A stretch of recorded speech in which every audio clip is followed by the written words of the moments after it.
Hello, and welcome to the Ask the Industry podcast, episode 134. I'm comedian Simon Caine, and this is the podcast where I interview the most influential people from the worlds of stand-up, comedy, radio, and today, the Adelaide Fringe. Elena Kirschbaum is one of the program directors at Gluttony. Gluttony is one of two hub venues at the Adelaide Fringe Festival in Australia. I got her on to talk about the Fringe, where Gluttony sits within the festival, how they scout for shows, what makes a Gluttony show, how to promote a show when you don't live in Australia, why they have sponsors and how those have impacted the growth of the venue and the festival, and so much more. We recorded this at Gluttony, which is built in a park, so there is a little bit of background noise and crackling. I have tried to get rid of it. For the most part I have, but I just wanted to flag that there is a bit of crackly, backgroundy, noisy stuff that I couldn't get rid of. But that is a hazard of recording in a field. It's all perfectly listenable. Why not? It's all perfectly listenable, but you might get like a small bit of annoying adjacent noise every now and then. I'm currently not gigging due to the coronavirus, not my own choice.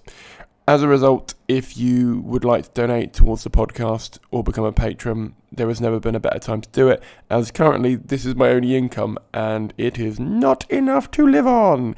So if you check out the show notes, there'll be links in there for everything. I would massively appreciate any and all donations of any size. If this is offering anything to your entertainment life, if you can afford it, that would be amazing. If you can't afford it, 3 ways you can help out is joining the Facebook group or subscribing on YouTube. If I can get over 1,000 subscribers on YouTube, I can actually apply for monetization and get some money for the views. So if you can do that, that'd be great. Again, that is linked in the show notes. Equally, my podcast called Quarantine is linked below. At the moment, I'm not really pushing it that far or wide, but it's a little bit of a chatty podcast with me a few times a week. So if you want to check that out, please do. It's linked below. And I'm sure you'll get something out of it. I don't know what, but I'm hoping you'll get some sort of humour and enjoyment out of storytelling and jokes. So check it out. Links are all in the show notes. Before I hit play, if you're new here, please don't forget to hit that subscribe button. If you're old here, please do remember to give us an honest, ideally positive review in iTunes. And either way, please do join the Facebook group. It's called Ask the Industry Podcast, and it's on Facebook, obviously. But for now, this is Elena Kirschbaum. Yeah, easy. So Gluttony's been running for 10 years. It actually started as a one-day food and wine festival, which is why it had the name Gluttony. So it was a one-day food and wine festival that happened as a part of the Fringe Festival. Then the next year, the creators wanted to turn it into a proper Fringe hub. I was actually not one of the founding members, but was involved from the first year. So the first year it became a Fringe club. I brought a little venue that I was touring around doing arts festivals with, which is called the Bally, which is still a part of the festival today. So I brought that venue. I had my own little program of work, and I got along really well with the guys who were creating Gluttony. So for the next couple of years I was involved in different ways. And then after 3 years, Daniel, who was one of the founding members, his business partner had enough of losing money pretty much. Yeah. And so he invited me to buy in as his partner. So I've been involved since the start, but it was Daniel's baby from the beginning. And we were tiny back in the day. We were across the road from where we are now. It was very, very small. You know, we were kind of a blip in the radar of the Adelaide Fringe. And now 10 years on, it's kind of grown into this really big park. So now we're the biggest park in terms of the number of venues and number of shows and things. And I guess take up a fair bit of the real estate when it comes to the Adelaide Fringe Festival. Completely. Yeah, for context, we're at the Adelaide Festival at the moment, and you are basically within the central part, well, sort of to the east. Is it the east of the city? Yeah. So you're taking up a big chunk of the park that's within the east of the city, and you're sort of opposite the rival, shall we say, which is the Garden of Our Unearthly Delights, who run a similar model on the other part of the park. And essentially, between the two of you are, I would say, over half of the festival. Would that be fair? Yeah, we probably are. I mean, I guess it depends on how you would define that. I mean, in terms of of the number of shows, we're certainly not, but in the same way as, say, for example, Edinburgh Fringe, I think that the hub venues sort of, dominate quite a large part of the festival, which is not to say that there aren't beautiful boutique venues all over the city, with amazing shows. But certainly in terms of, the sort of physical presence of the festival, I think that we're a really big part of that. Yeah. Definitely. And so an obvious question would be, what makes a Gluttony show? What are you looking for? It's a difficult question to answer because we're actually, mostly we're looking for diversity. What we want is to have anyone could walk into the venue at any time of night and there would be something that they want to see. And so, and to greater and lesser extents, we achieve that. Obviously, we're picking from the shows that are available, that want to come with us, and that we think are going to suit our venues, because obviously most of our venues are tents. And so there are plenty of shows that just will not work in tents in this very noisy environment. So, we have sort of a limited number of things that we can choose from. But what we really want is, for any demographic to kind of be able to walk in and there to be something that suits them. And so in terms of what we're looking for, I guess we're looking for things, we're looking for shows that are of a very high quality or that are really interesting.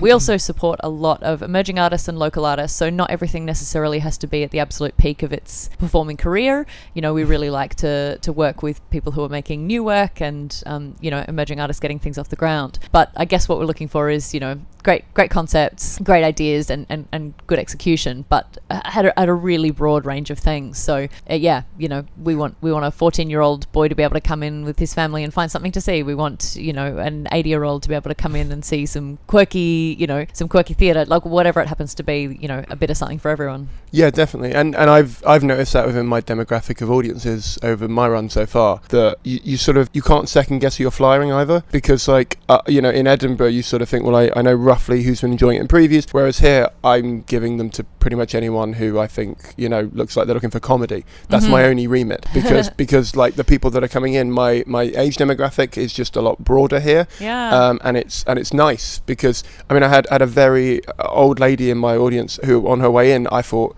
oh, she might not like this, and I do sort of a quite dirty joke in the middle, and she just went woo, like out loud, and I was like, okay, that is not who I thought would love that joke. And so it's quite refreshing in that way. I remember one of the first because I was a performer as well when I was starting out, and I used to do a show that was on at midnight, and it was a late night cabaret lineup show. I was shocked that when I started flyering, I was flyering kind of younger people who I thought were, wanted to come out and have a party show. And then I realized that that was not my audience at all. And I was almost exclusively flyering groups of older people. And, if they were still in the park at 10 p.m, then I thought, okay, well, maybe they're going to have one more bottle of wine and still be in the park at midnight. And so I think you're right. I think that the demographic range is quite big. And I think that's for two reasons. Probably because the festival's quite old. The festival's been running for 60 years. So if you're an Adelaide local and you're the kind of person who's going to come out and engage with the Fringe Festival, then you do, then you do come out and you do engage with things. But it's much smaller than Edinburgh in terms of the number of people who are here. So, it's not a holiday period. Most of the people who are coming to see shows are Adelaide locals. And so there isn't that incredibly large audience to be marketing to. And so I think that that people are used to seeing things that maybe fall just slightly outside of what their normal range of things to see would be. Have you been to the Brighton Fringe in England? Yeah. I keep comparing it to Brighton Fringe. I feel like that's more of a, in terms of size and in terms of the way it operates. Because when I came out here, I kept thinking of it like another Edinburgh. And very quickly I realised, oh no, everyone's at work still. Do you know what I mean? Like it's not a festival where people are coming in for a weekend or a week specifically to see, what's going to be picked up and put on TV for the week or whatever it is. Yeah. It's not quite like that. But equally, and we'll get to this later, the Fringe are offering such amazing opportunities to be seen by festivals and be seen by industry. It's surpassed what I got in Edinburgh, and I got quite a lot in Edinburgh. Amazing. So for me, that's been a really weird one, where you're sort of like, how come I have to come to this side of the world to get these opportunities when... Because here you're exotic. That accent. Is that what it is? I keep forgetting I have an accent. That's the problem. It's British is the yeah. I do go overly British when I'm flying. I'm like, can I give you a flyer? Like it's probably helping, but also I feel really anxious. I actually Well, okay, so in England we actually have a lot of things moving in that way as well with diversity. There's a few things moving around, especially within TV and stuff to do with quotas. And is it a case of, I mean, is it as stringent as that with you? Is it like you have sort of a gender or a race-based quota system, or is it a case of? No, we certainly don't have a quota. I think that myself and my business partner and the other members of our programming team are all, I think that we're just, we're lefty latte types. We want to see diversity on stages. That's something for me, because I make work as well. That's an extremely important thing for me when I'm making work, because I think that diverse representation is just so important and one of the best political messages that we can make without even making a political message. Definitely, yeah. And so that's just something that we're interested in. And so it's certainly in the last couple of years something that we've thought about quite a lot, particularly when it comes to First Nation Australians, and trying to make sure that there is accessible platforms for Indigenous Australians who are making work, because that's one particular area that I think often don't necessarily have access to the same kind of resources that other people have, just in terms of having that platform. But that's probably the only one that we've really made a deliberate and concerted effort to make sure that there is space available. I would say with everything else, it just comes from a passion from all of us to have that diverse representation. And as with the other programming stuff that I said, we can only work in terms of sort of what's available, but it is something that is really important to us, and so we do try and make sure that we have work that is empowering and does have that diversity in terms of the kind of work that people see, the people that they see on stage, and also the stories that are being told on stage. Completely. And when it comes to you finding shows, obviously there's applications on the website, but do you go around and scout for shows? Do you have to see a show before it it comes here? I mean, what kind of background research do you do, like, for the artist and like what they've been doing in the past? Like, how does that work for you? We do a bit of both. So people contact us. So when our applications open at the beginning of August, a lot of people just apply through our expression of interest process. And we don't only program things that we've seen, but we try and see as much as we can, because our thought is that if we have seen the work, we're much more likely to be able to program it into the right spot. If we've seen the work, then we go, okay, I know that's the venue for them and that's the time slot for them. If we haven't seen the work, then we're sort of basing it, it's a bit of guesswork on looking at what seasons they've done before, having a conversation with the artist about what's going to suit, or sometimes it's just, this is literally what we sort of have left.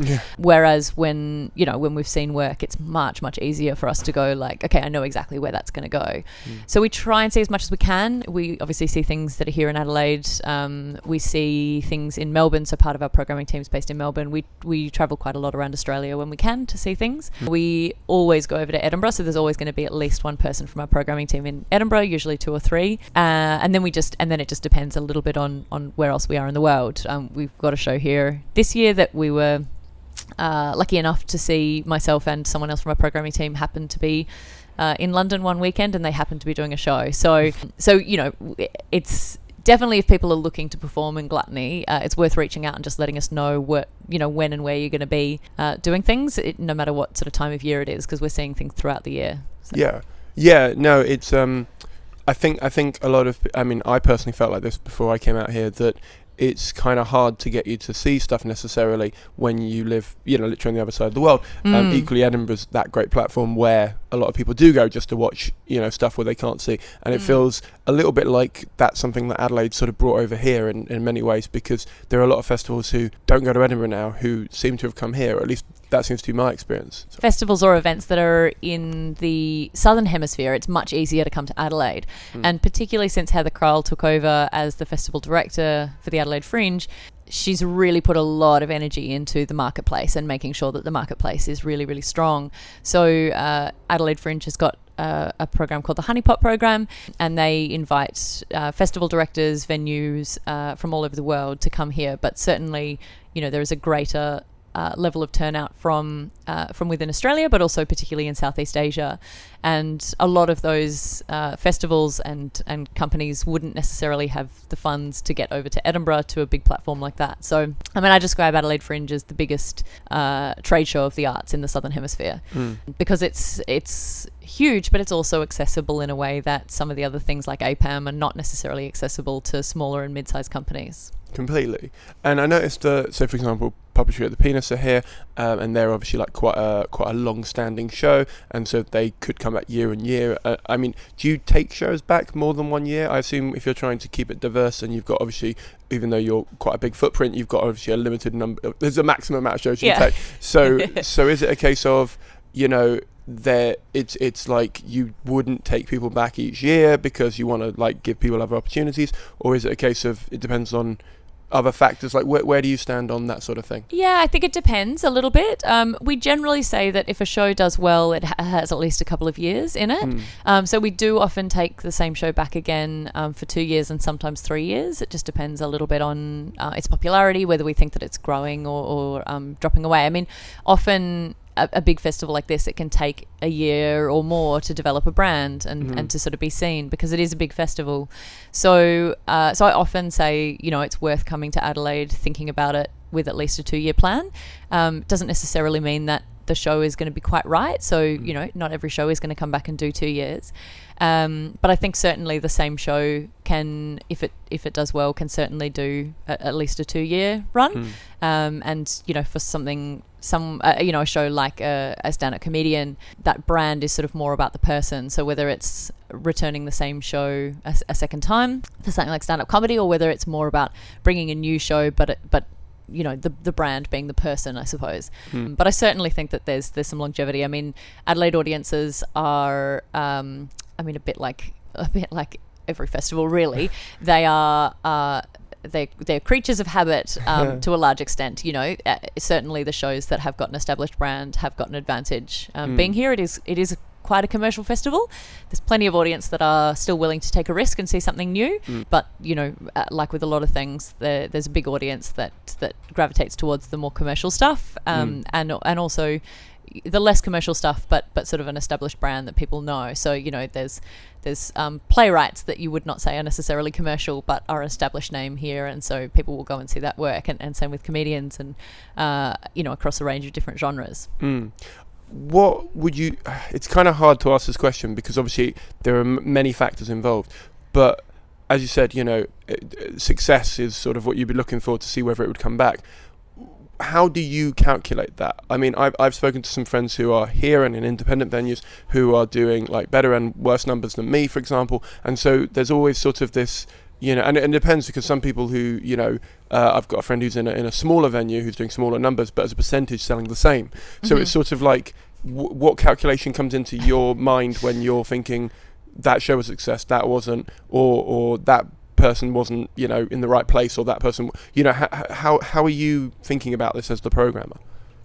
That's a great question. I mean, your audience numbers compared to your venue is obviously, you know, is an obvious one, and so I guess that's the first benchmark that we would be looking at. I mean, we will also look at, you know, was this person in the right venue? Sometimes someone's getting a great audience, you know, amazing audience responses, but they might be only, you know, half full in their venue on a weekend or less than. But you know, if we're feeling really good about that show and the audience responses are really strong, then for us maybe it's just a matter of, okay, that wasn't the right venue for that person. Maybe, you know, we still would call that a successful season, but we'd move them into a smaller venue next year, because that's really where that show should always have been.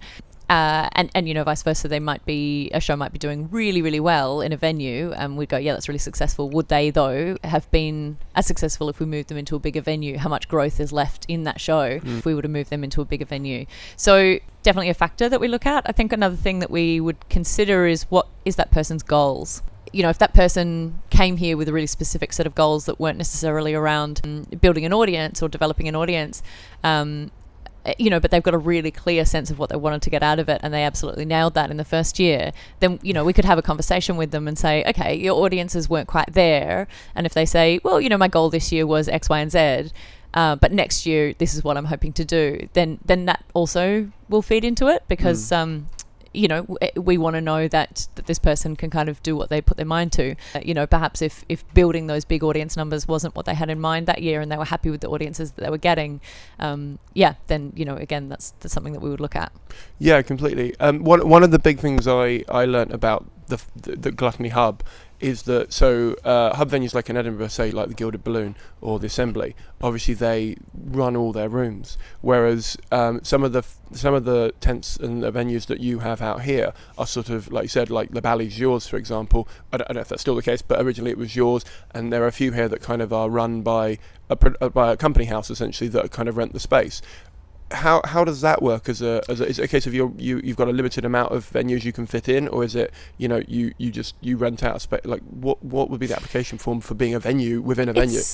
It's very unusual. So we actually we started like that. Like I said, the Bally was independent in the first year, but since then we actually haven't done it, and all of the venues that we have on site are our own, apart from the little, like we've got some pop-up sort of grind show style tents. But otherwise, all of them are ours, except for this year, we gave 2 tents over to another company. It's an unusual situation, though. We've actually worked with Mickey and Boo, who are running those 2 tents for a long time. And they've been involved with our comedy programming for quite a number of years now. So they actually give us advice in terms of our overall comedy programming, and that just came from a place of Daniel and myself not being in the comedy world so much. And comedy is such a big sort of part of the industry that we don't know who the up and comers are. We don't know who's playing well and who's not, and all that sort of thing. So Mickey's been, programming part of our assisting us on part of our program for quite a while. And this year it actually came from, he wanted to run a smaller tent, and we sort of said that we didn't have the capacity to do that because the amount of sort of staff time and things like that it takes for us to operate the small tents is quite significant, and we felt that we were already kind of overcommitted with the tents that we had decided to run, had committed to run it. So when he wanted to do a second smaller tent, we sort of said, okay, well, how about you guys manage these ones yourself? So it's a new thing for us this year, and it may well chop and change 1,000 times, but generally we don't really run independent things. It's only because we sort of had that existing relationship with Mickey. But yeah, I mean, it's going really well for us this year. It's been really nice that he's got particular projects to manage outside of some of the bigger comedians that he's also working with on our behalf this year. So yeah, no, I just found that such an interesting trust level that you've put there, that you obviously sort of have isolated a skill set that they have and that they can offer, and that it allows sort of the whole hub to work, sort of elevate, and that was really sort of exciting to hear, because it's sort of something that I don't think especially in every venue would maybe do that. So it sort of struck me as like a really nice thing that you're able to do and would put yourself out there to do. Yeah, well, thank you. Yeah. It's it is. I mean, it does come from a place of trust, I guess, because we've worked with those guys for such a long time, and we've established that we have a nice kind of back and forth with them and things, and so and I think that they've been involved for long enough to have a really good sense of the kind of program that we have and that we're excited about, the kind of the ethos, I guess, of the park, and what we like, what we're excited about, and also what we sort of won't stand for. I mean, we really sort of pride ourselves on we're not here to censor work, but at the same time we're not interested in hosting work that has bigotry or hatred kind of at the core of it, or even a sense of kind of humiliation or nastiness.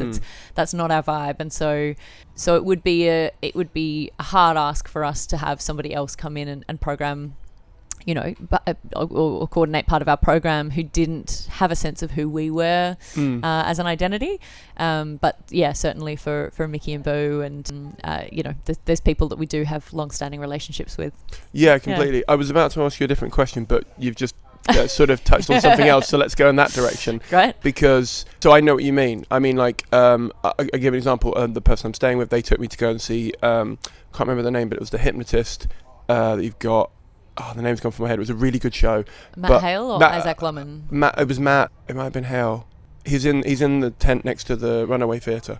Yeah, It was the really- Empire Theatre. So yeah, Matt it was Hale. a really Yep. great show. Yeah. And I said to him, one of the reasons I stopped going to Hypnotist was I felt like some of the shows were a bit at the expense of the people that go up on stage, or it felt like they were used as the butt of a joke, or it just felt a little bit more manipulative than it needed to be for that. Yeah, and he was sure. not like that. I want to make that clear. He was absolutely amazing. It was really great, but it's one of those things where you've just touched on the idea of what you don't book. So maybe that would be a good sort of point to sort of go, well, okay, if your show has any of these themes in it, or if you in the past maybe have, would it be a case of, I don't know if you'd go this far, but if you went back and found a tweet from 5 years ago and it was like, oh, they've got these abhorrent views or had these abhorrent views, like how far would you go with your research into making sure that none of this is coming in? Unfortunately, we've got limited capacity. Of course. We have hundreds of official applications each year, and more than that in terms of the number of shows that we're speaking with unofficially.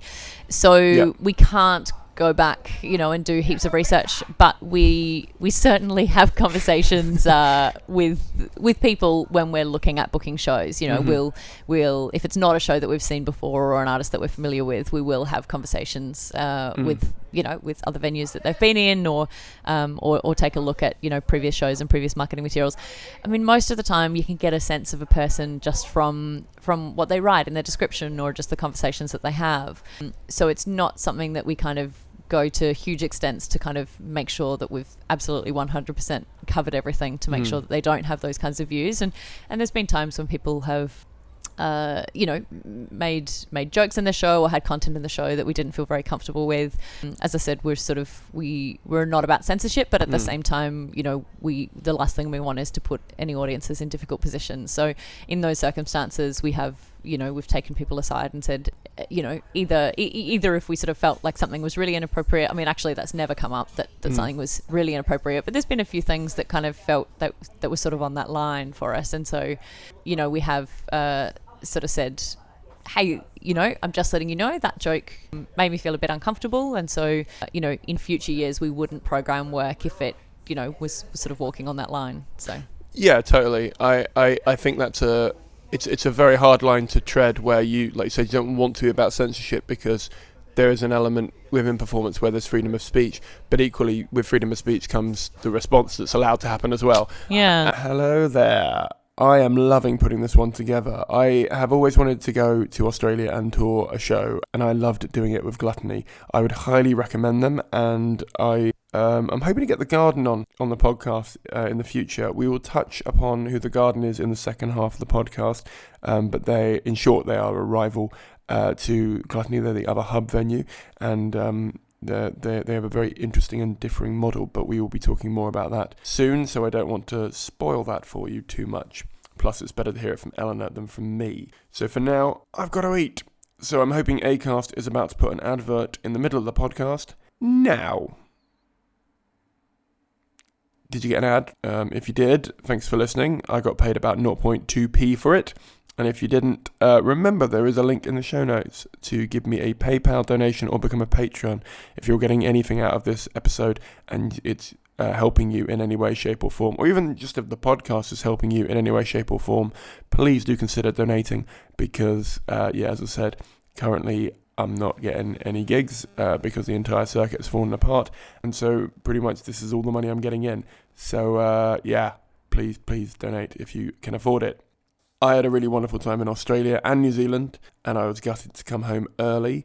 I'll be putting a blog up which explains exactly where I sold and how much money I made/lost. Spoiler, it was a lot more loss than made, but that'll be out later in the year, so if you keep an eye out for that. But for now, let's jump back into the episode. Yes, the breakdown. So not of acts, but of acts some way, but the breakdown of the genres of acts. So I wonder what your breakdown as a venue is and how that works, and the breakdown, if you know, of the festival as a whole, because I'm wondering whether yours has a bit of more of a skew towards something. It does, because in part we skew towards things that are going to work in a big noisy environment. So we are podcasts. We have got the Masonic Hall, which we opened up as a second sort of umbrella space, and so we and that's a lot more sound protected. So we do now have the ability to program things that are a bit more theatre or comedy that's really reliant on having clear space. But obviously, for those who've been to Adelaide before, or perhaps who know Edinburgh, it's an outdoor space. It's tense in a park. It's noisy. It's weather dependent. Luckily Adelaide has fabulous weather, so it's not such a problem. But it's, there are limitations with the park. And so we do tend to program, I think, a lot more big, rowdy stuff, so... big music shows, big circus shows, big cabaret. Those are probably the genres that we program the most of, because those are the genres that have the best ability to kind of work in a big noisy environment like a park, where there is sound bleed from other tents, and there are people sitting around and having a drink and chatting right next to a canvas wall of a tent. So I would say that dominates a lot of our programming, which is not to say that it is the biggest part of the program at the festival. In fact, comedy is probably the biggest genre at the festival, and our comedy program is probably a lot more limited than some of the other spaces. Again, in part just because not all comedy works in tents. Plenty does, and that's a lot of what we do have, but it is limited. So so that's kind of what we program, I think, the most of. It also is about sort of the fashions and the trends at the time. Comedy was absolutely dominated the festival, 8 or 9 years ago. Things like magic and particularly circus have really risen in popularity a lot. It's kind of in the last 6, 7, 8 years. And so we program a lot of circus. Circus is also my background. So I think, when I became more actively involved with Gluttony, circus started dominating the program a lot more, because that's the area that I know, the genre that I know.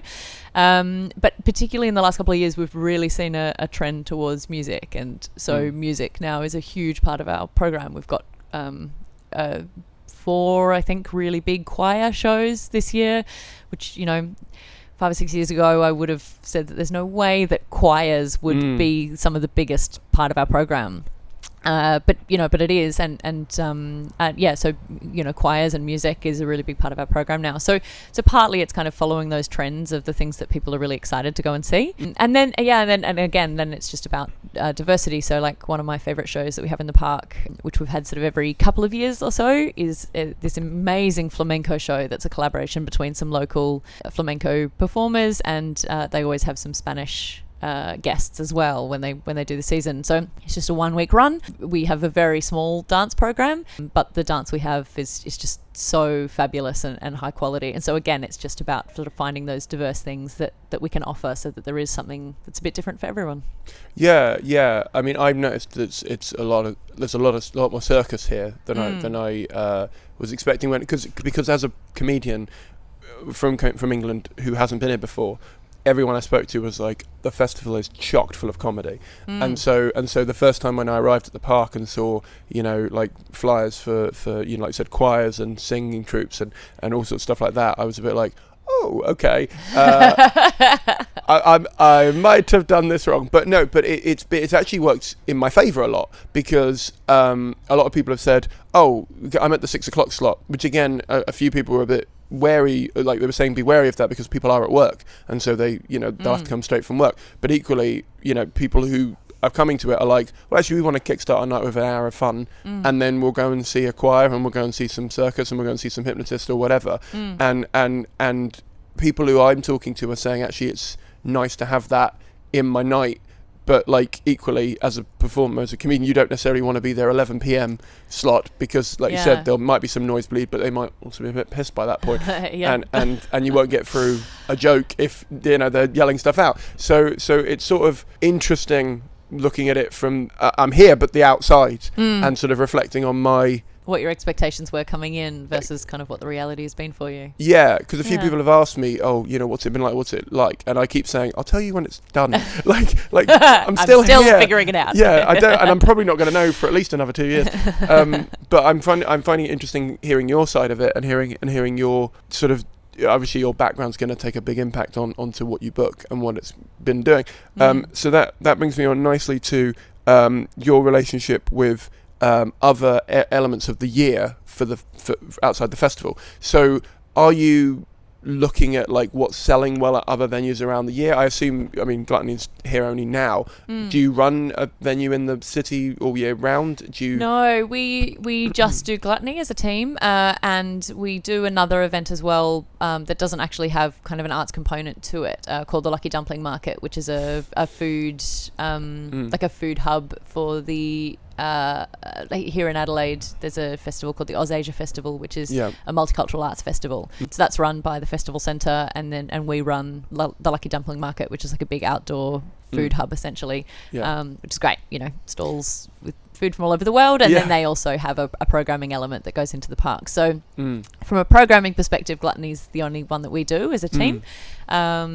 When I mean, Gluttony is part-time all through the year and full-time often, obviously, and so it never stops. We're never not looking for things. We're never not looking around to see what what the hot things are, or what new things are getting made, what emerging artists are kind of coming out and creating work. So that all is a factor for us, but we also, myself and my business partner, also have other jobs kind of adjacent to this. So my business partner runs big music festivals, mostly here in Adelaide, but interstate as well. And my job outside of this is making and touring work. So there's work that I bring here to Gluttony, but also that I take over to Edinburgh Fringe, or tour around Australia and overseas as well. So it's nice that everything sort of fits into this same world, and from that perspective, it does make it easier to see things. So the show that I mentioned that I saw in London was when I was over there with one of my own shows that I was directing.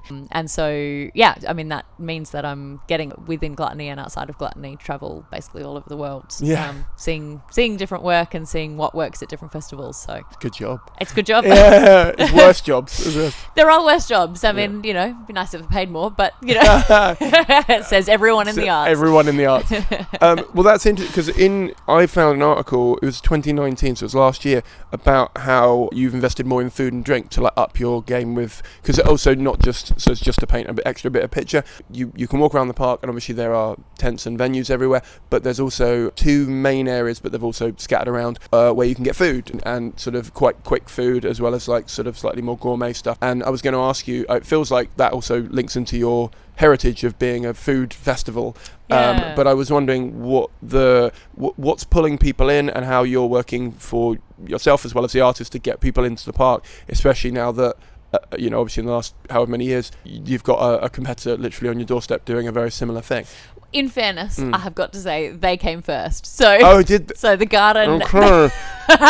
Edit point. Just before. I mean, hey, keep it in. Yeah. But no, the garden came first. So we very much kind of were on their doorstep. And we actually, I mean, I've only been at 8 days. I'm not going to know everything. Like, I want to make that clear. It's fine. No, we obviously have competitiveness, but also we have a great relationship with them and with RCC, which is sort of the other big hub, which has changed identity quite a lot in the last few years. But we do have a good relationship, because we sort of have more in common than we do, in competition in some ways. And so, but having that different identity is really important. One of the things that the garden has are lots of rides and kind of sideshow elements, which is great and provides a great time. But we sort of said we want to predominantly be an arts park, and so that's why we've sort of said that we don't have any rides. All of the things that people can interact with here in the park, that I guess are sort of along those same lines as rides, have got an interactive element to them. And so we've got like a Nerf arena that people can come in and play. There's a bunch of different games that they can sort of play with the Nerf guns. We've got a big flying trapeze rig that people can come and do workshops, but also watch performances and things. So we've tried to keep that stuff sort of in that realm of an arts park. And with the food, it was interesting because we, as I said, we started as a food and wine hub, and then when we became an arts hub, we actually scaled back the food that we were offering, because we were quite small then, and we sort of thought we want to make sure that the food vendors that we have do really well. So we want to limit the number that we have so that, everyone can do really well. But what we discovered, particularly after running the Lucky Dumpling Market, is that people will actually come here for food. And if we have got a huge range of really excellent options of food, then people will come for that alone. And if people are coming for the food, then they'll stay for a show. And that's what we're all about. And so we've actually in the last few years really significantly increased the number of food vendors that we have, and also the quality. So we have someone now who's our food and beverage manager, and he is so passionate about good quality food, local ingredients, very, very sort of high quality, but still that street food element, that food truck kind of element. So as you said, it's it's fast food, but also sort of really good quality food, and that alone makes groups of people, groups of friends or families come in because they want to come in here and eat in a space where they can kind of get all of this really diverse sort of fast food. And those people then are staying for a show. And the stats that we have around the number of people that are coming into the park, compared with the number of people who are buying tickets, says that people come into the park and buy a ticket to a show, that they really are engaging with things. And so that's one of the things that we found actually really supports the artists is having that really great range of food and wines and other things that they can that will draw them in, and then they can impulse buy a ticket to a show when people are walking around flyering and having a chat with them. Yeah, totally. I was going to say, and this is something that I've discussed with Gemma and the team before I came here, but it would be good to get your perspective on what sells tickets. Like, do you have, I assume you do some sort of survey, or you keep track of everything behind the scenes, but it would be good to sort of discuss because I've been talking to a few people about like online social ads and seeing if those work, and some people are saying great, that's been like my big seller, whereas some people have said I've put a lot of money behind it and I'm sure it's given me some exposure, but I've not really sold any, or at least I can't track a sale from it, because obviously you can track up to a certain point, but you can't be 100% sure. And equally flyering is a big thing here, like it is in Edinburgh. It's not quite the same because there's obviously more restrictions in the city, and it'd be great to sort of talk about your restrictions internally in the park, because obviously you've got the environmental elements that you want to keep going, which I really feel Edinburgh should be doing more of, if I'm completely honest. So what is selling tickets? What are your tips and hints, and where do people make mistakes? It depends a little bit on the show, obviously, and of course the budget. As always. But I think that look, to me, the best marketing advice I could give to anyone is know what your show is and who it's for, and then make sure that your collateral supports that. And I think the best thing that you can do is have a name for your show and an image for your show that tell the audience what kind of experience they're going to have. They don't need to know a synopsis of the show. They need to know what kind of show it's going to be. Are they going to leave feeling like they've just been laughing for an hour? Are they going to feel moved? Are they going to feel like they saw something that was unique and special? Are they going to is it going to be grim? Is it going to be, what's the experience that they're going to have? That's actually what you're selling to people. It's got nothing to do with you or what the narrative of the show is or anything like that. That the audience wants to buy happiness or a sense of whimsy or, a sense of spectacle. That's what they're actually buying. So I think that if your image can capture that, if the name of your show can capture that, then I think that's really strong. I think your show is a great example of that. That like the name, the name tells you something about the kind of experience you're going to have. And so I think that that's the first thing that you should do. That's the best service that you can do for yourself, is having a name and an image that tells people something about what experience they're going to have. Then I think it's worth thinking about. So they say in marketing that people have to see the same image multiple times to buy it. Now, I think that is true most of the time, but I think that there are certain things that you can do that can stand alone sell someone on seeing a show. I think flyering is one of those things. If you have a good flyering game, if you know how to engage with people and you know who to approach, the kind of conversations to have, I think that you're going to have that alone. They might never have heard of your show before, but if you go and have a good conversation with someone, that may be enough for them to buy a ticket to a show. I think that there's other things that can be done in that same way. I think some of those things are budget restrictive. I think that advertising in the Adelaide Fringe guide is really powerful. And same with the Gluttony guide. I think that Here in Adelaide, it's an established enough festival that people will literally pick up a guide and based on that alone will decide what to see. And so if you can, it's expensive, but if you can afford to, if you've got a big show with a big marketing budget, then an ad in one of those guides is another example of a standalone marketing technique. They might not read it anywhere else. They might not see, a poster or a billboard or whatever, but just seeing an ad in the Fringe guide may be enough to convince them to come. So I think if you can think about those sorts of tactics and say, that's where I'm going to put my money. I'm going to put my money where that one thing alone might be enough to convince somebody to come and see my show. And if you've got that strong show name, that strong hero image, then that may be enough to get them in the door. I think for me, the one mistake that people make is posters. I think unless you have got a big budget and people are seeing you everywhere, I don't think posters are worth it. That's not all the time, but I think here in Adelaide and with a lot of big festivals, it's just a sea of posters. There are 1,200 shows here at Adelaide Fringe Festival. There's 1,200 different posters floating around. So people aren't going to see a poster if they've never seen you before. It's going to stand out in this, sea of things and go, oh, that looks cool. I mean, there's exceptions to every rule. But, as a general rule, I just don't think that that's the case. Because you have to pay for the distribution here, a good poster campaign can end up costing you, anywhere between a few $100s to, a few $1,000s. And I just don't think that it stands out in the same way. Social media is interesting because I think that social media can by itself sell tickets. I think that it is an incredibly powerful tool. I think that for those people who are saying that it's really working for them, I think they are absolutely right. Problem with social media marketing is that it is getting more powerful and therefore more complicated. It used to be that most people could figure out how to place their own ad, on Facebook and Instagram. I think that is not the case anymore. Certainly that wasn't the case for me. I used to do all of my own ad campaigns, and a couple of years ago I went, I am not good enough at this. It has gotten too complicated. And it's a good thing it's gotten more powerful. The way that you can target people is so clever. The way that you can retarget people and capture audiences and connect it with your ticket sales. I mean, there are genuinely ways, if your festival allows it, and Adelaide does, actually track if someone has bought a ticket. You can imprint pixels into their website and actually track all that stuff. The problem is that takes a lot of time and it's a lot of complexity. So if you are not someone who just knows how to do that for yourself, and you won't be unless you're a specialist, it costs money because you have to pay someone to do it for you. Yeah. Which means that when you're talking about, having kind of campaign money to put into social media that's only $100 or a few $100, you unless you know how to do it yourself, you're just not necessarily going to have the same impact.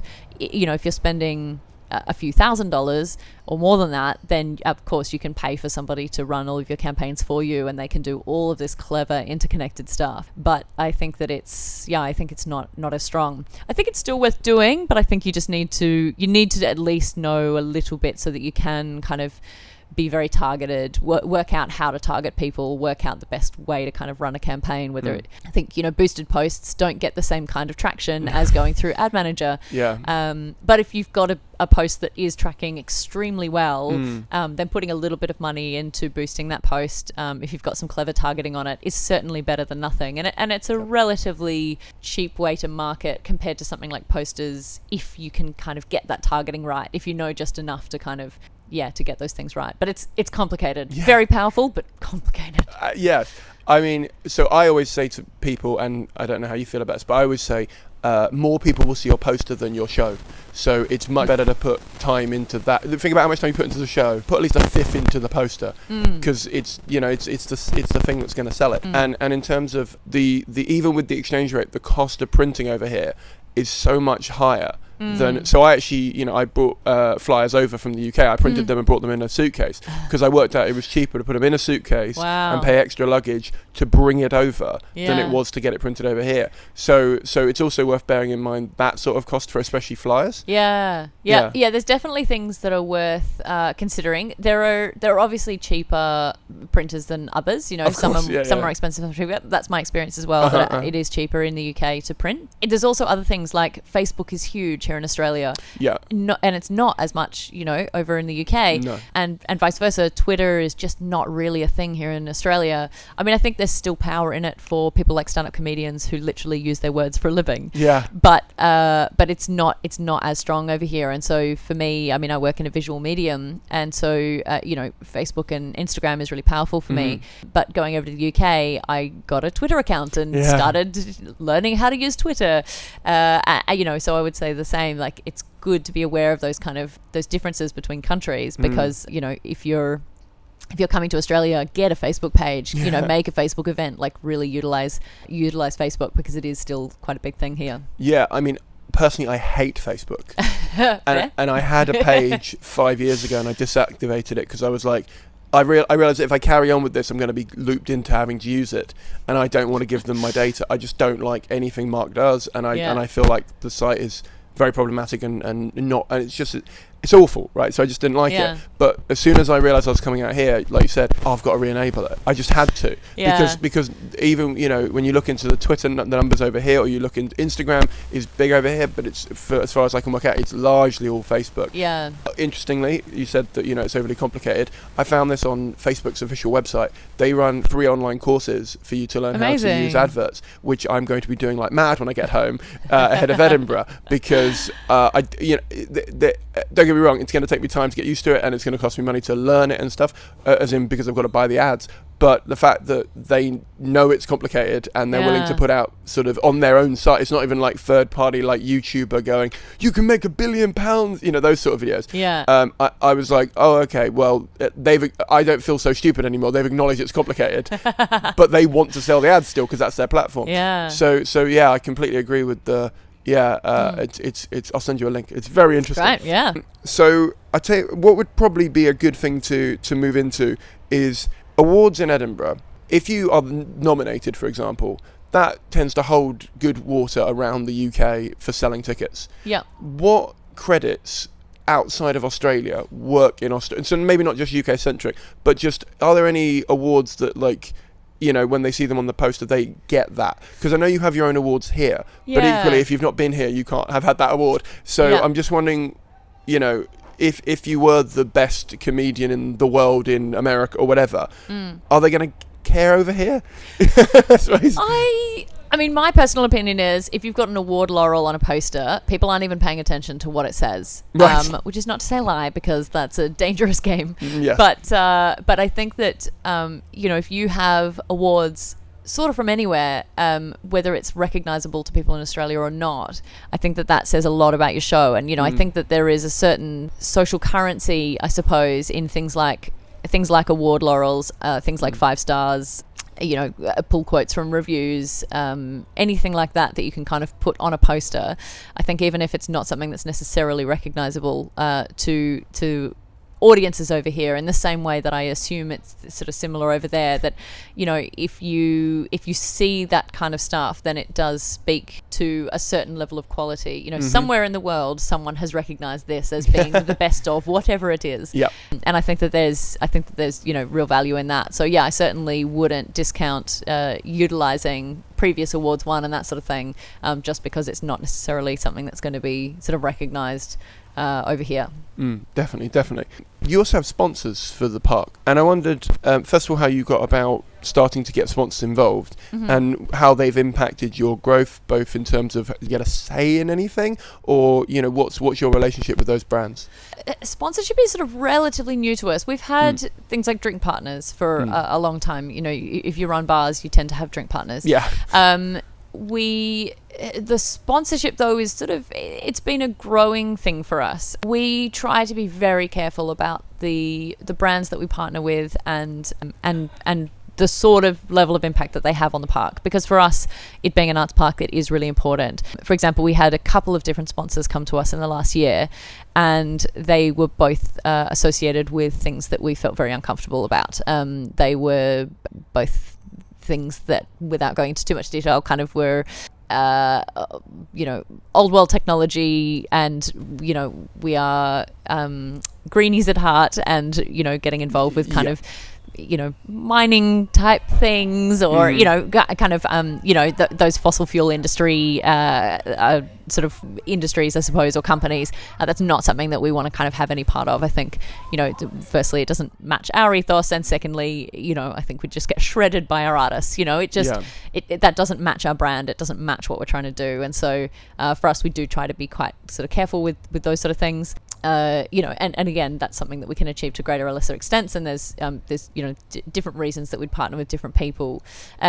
Most of our sponsors are people who have got, well, basically all are people who are really passionate about the Fringe Festival, about the arts, and carry a lot of support. We actually have very little in terms of sponsorship that is money. Most of it is just an exchange. And so whether it's contra advertising for our media partners, whether it's discounting the rate that we can get the drinks at and things like that, or whether it's things like this year we had a drink partner who built this beautiful big bar that sits on top of the hill. And so in that way, they're reinvesting into our park, paying for infrastructure, or supporting artists with ads and that sort of thing. And so that's the sort of thing that we like to sort of try and do more of. It's important to us that the park doesn't just become this big corporate billboard, that it's not just these corporate brands kind of having their face on everything. But, we're excited to partner with the bank that supports the overall festival, because we've seen how much they genuinely invest in the arts, and that they've got, and same with one of our media partners, Channel 9, they've got an amazing program to genuinely support small and emerging artists. So, those are the kind of brands that we want to sort of get behind, is people who are genuinely, we're seeing, support the arts outside of kind of this big machine that is the Fringe Festival. Completely. So these are the final quick fire questions. Quick for me, you take as long as you like. So if we start with, what's one unpopular opinion you have about the festival industry? Oh, goodness, what a long pause. Sorry. That's a really good question. Now I've got to leave the pause in. I can't edit that out. I would maybe say that not everyone should be doing a fringe show. There are really good reasons to do fringe shows, and there are plenty of reasons. There are plenty of people who are doing a fringe show despite not having any of those good reasons. I think that sometimes people habitually do a show at a fringe festival because that's what they've been doing forever. And I'm all about goals. I think that if you are going to do a fringe festival, it's a lot of work, it's a lot of time, it's a lot of money. And if you don't know why you're doing it, then you shouldn't be doing it. Definitely. What is the biggest well, this is the thing. The normal question would be, what is the biggest mistake you've ever made and how did you overcome it? But I might change it to something like, what's the biggest mistake Gluttony's ever made? Is it better to personalise it to you, or do you think there's a... Yeah, I mean, I could answer that. Okay, yeah. go on then. Yeah. So I think the biggest mistake that Gluttony ever made was in the second year we tried to get bigger quickly. We thought, we'll make a bigger site, more venues. We sort of had all these grand ideas, and it didn't really work in the second year. There were a lot of problems with that second year. We have grown every year since. We shrank in the third year. But every year since then we've grown really significantly. And every year I say we're not going to grow again, and we do. But the way that we grow now is driven by the artists, and that is what makes it a sustainable growth. So now when we add a venue, it's because we have incredible artists who are dying to be in the park and we just couldn't say no to. And that is a really sustainable way to grow, I think, because if we know that this artist is coming in, we know that they've got an audience, we know that they're tapping into an audience that doesn't already exist with another show that's in the park, then we know that that's going to be a new audience that's coming into the park for that show in particular. And that's a really sustainable way to grow. But I think in the second year, we got excited about all these things that we could do being a bigger park, and it didn't work. So yeah, we think we really took a lesson from that and have this very sustainably kind of minded way of growing now that's about supporting the arts. Definitely. What is the most interesting thing you do that no one ever gets to see? Oh, goodness. I mean, I think that there are I think the opposite to that is that I do a lot of really boring things that sound really, I think that my job sounds really exciting. And Same. Yeah. And so many people don't kind of realize that, half the time you're just sort of sitting behind a computer. So I think that's kind of, it's more than half the time. Yeah, that's right. That's right. So, that's kind of the opposite to what you've asked me, but I think that's the biggest maybe surprise is that people think as a programmer that all we do is like swan around the world seeing shows and drinking champagne with artists after the shows and things, but actually so much of it is just sitting there and slogging in front of a computer. So I think that's like I said, that's kind of the opposite to what you've asked me. I'm not sure exactly what the most interesting thing that no one knows that I do would be. I'll think on that. Well, no, you've answered the next question was going to be what's the biggest misconception, and I feel like you've answered that one. Oh, great. So you're doing them in the wrong order. Who do you think is the most underrated person at the Adelaide Festival? You can say you. No, definitely not me. I think that people think I have a level of importance that I don't have sometimes. Same. I think,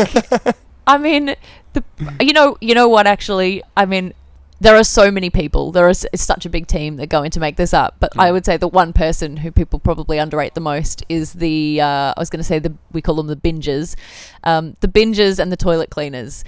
You notice when a festival is full of rubbish, when the toilets are disgusting, when they smell, when, they haven't been cleaned, when pipes are overflowing, bins are overflowing. God, you notice, but you don't notice when those things are not happening. Yeah. And I tell you what, the number of times that I've walked into, obviously we have temporary toilets because we're all, it's a park. The number of times that I've walked into toilets here and they've just been sparkling clean and I'm like, oh, nothing like walking into a festival toilet when it's just been cleaned. Yeah. But I think that people don't even notice those jobs, but they sure as hell notice when they're not there. So I would say they are probably the most underrated workers at a festival, our bingers and our toilet cleaners. Totally. I second that. Definitely. What do you think's the biggest problem at the Adelaide Fringe and how would you go about solving it? It's a great question. There are problems. There's problems with any festival. One of the things is that Adelaide Fringe Festival has grown a lot in the last few years. And with that growth means that there are certain shows that are left behind. I think one of the problems is, as I said, there's a lot of people who do fringe shows because they've always done fringe shows and they should probably stop because this is not necessarily the right festival for them anymore. Festivals change, and with those changing identities, I think you need to be flexible. And sometimes that means that this festival that you've done 1,000 times is not the festival for you anymore. Yeah. Think so sometimes I think that rather than complaining about the problems that you're having, you just need to find the right festival for you because there are so many festivals in the world and every show has got a festival that is a perfect fit for them. Yeah.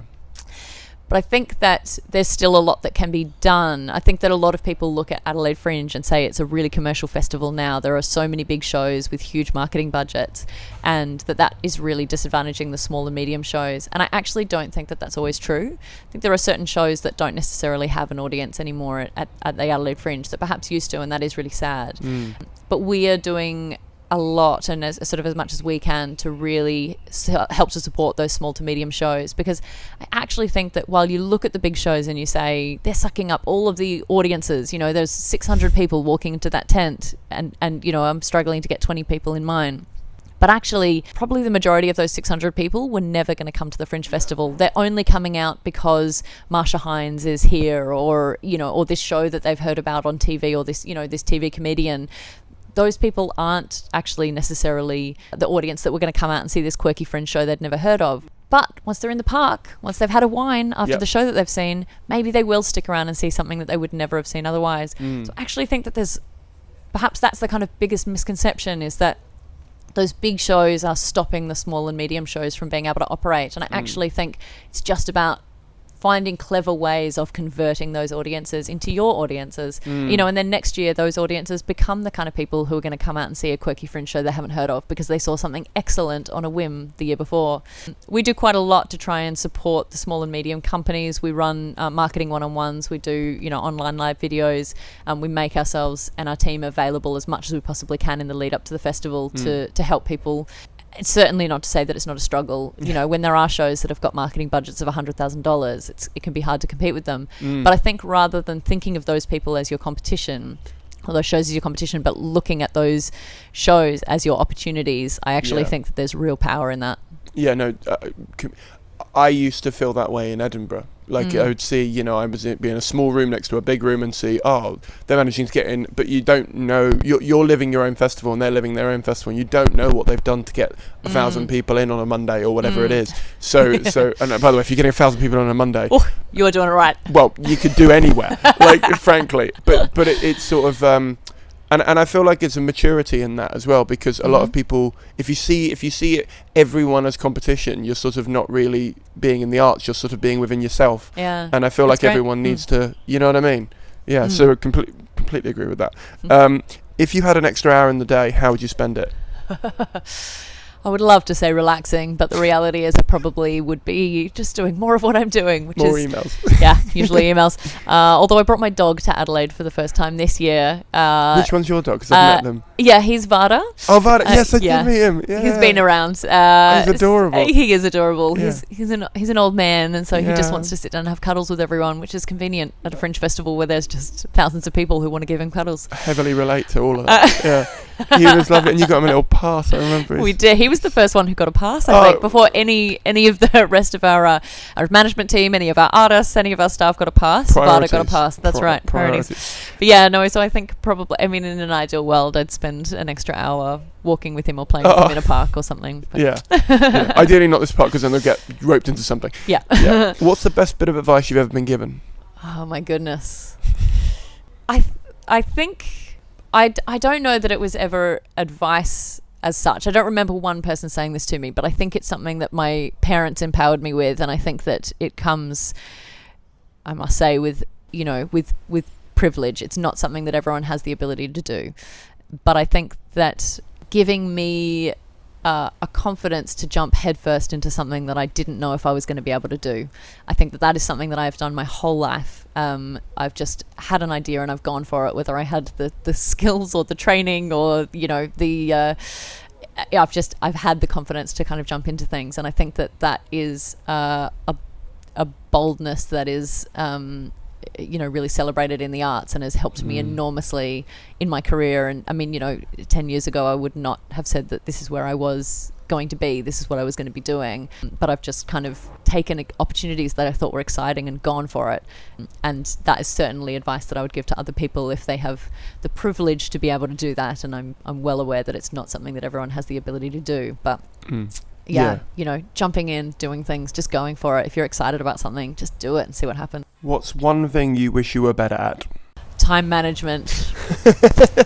Oh my goodness, time management. I am habitually late to everything, and it drives my partner and everyone in my life absolutely crazy. And if it is one thing I wish I was better at, not only for my own sake and for the sake of what I do for work, but more than anything for the people in my life, because I am constantly letting people down in that way. And if I was better at it, yes, that would be amazing. Definitely. What's one thing you think you're great at? Jumping in headfirst to things. I think I'm really good at troubleshooting when things are going to shit. I think when things are going wrong, I think that's when I'm at my element, is looking around and coming up with really weird, creative solves to things, which makes this the perfect industry, because it doesn't matter how much planning you do, things are going to go to shit. Oh, definitely. What was your first artistic scar or stumbling block that really helped define you? Oh, wow. I mean, I can't start with that one, can I? You've got to wait a bit and get through, It's like Eminem didn't start with Rap God as a song, he built up to that. Yeah. I mean, being the kind of person that I am, I think I jumped into all sorts of things that I wasn't quite ready for. But I think that I've always been pretty good at looking around and not thinking that things that I'm doing are perfect. And so I've always been quite self-critical. So I mean, I've made some terrible shows over the years. I've been standing on stage as a performer going, this is awful. This is awful. What am I doing? But, sometimes the worst things that you make or the worst things that you see have got the biggest lessons in them. So, I think there's power in that too. Yeah, definitely. And last question, if you could give a couple of thousand comedians one bit of advice if they want to bring a show to either Adelaide as a general or Gluttony specifically, what would you say to them? Do your research and know why you're coming. Ask as many questions of as many people as possible who've done it before, and know exactly why you want to do it. Don't just come because you feel like it. I mean, actually, if you want to come for an adventure and that's why you want to come, that's great. That's a great reason. Your reason doesn't have to be, I'm going to go and make $1 million. It probably shouldn't be. You shouldn't be. That now bloody shouldn't be. But I think being really clear about what your goal is, no matter what it is, if it's having an adventure, if it's meeting people on the other side of the world, I think that's fine. But know what it is, because if you're here and you're not selling very many tickets, but you keep reminding yourself that you're actually here for the adventure, then great, go to the beach, learn how to surf, go go walking up in the hills, go try some wine you've never had before, and don't beat yourself up about not selling as many tickets. Remind yourself that you're here for the adventure. So if you know why you're here and keep reminding yourself, you're going to have a great time. Definitely. Thank you so much for coming on. My pleasure. Thanks for having me. That was Eleanor.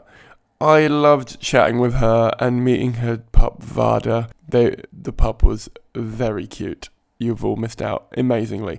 And if you do apply for the festival, I think Vada is very much a plus point of this venue over any of the others.